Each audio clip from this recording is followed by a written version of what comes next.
आहे.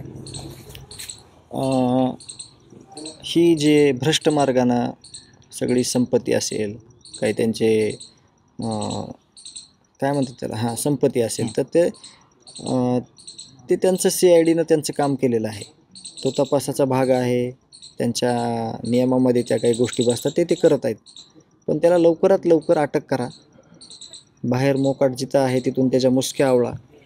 त्याला इथं न्यायालयात सादर करा, पोलीस स्टेशनमध्ये आणा आणि पुढील कारवाई करून त्याला लवकरात लवकर फाशी द्या, अशी आमची मागणी आहे. तुमची भेट देखील होणार होती CID अधिकाऱ्यांची, ती भेट कधी असेल आणि काय तुम्ही सादर करणार तिथं? त्यांनी निरोप दिला CID ऑफिसनं किंवा आम्हाला काही वाटलं त्याच्यामध्ये आम्हाला काही कुठली गोष्ट कमी जास्त वाटली तर आम्ही स्वतःहून पण CID ऑफिसरकडे जातो.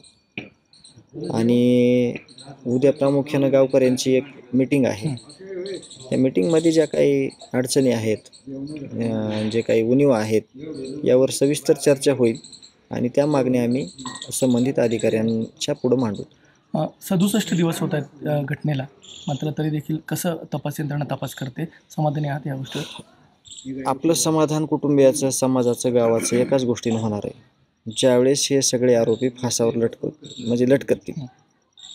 मग आता जे तपास चालू आहेत तो तपास योग्य दिशेनं चालावा, निष्पक्षपातीपणे चालावा म्हणून आम्ही वेळोवेळी विनंती करत आहेत, वेळोवेळी मागणी करत आहेत.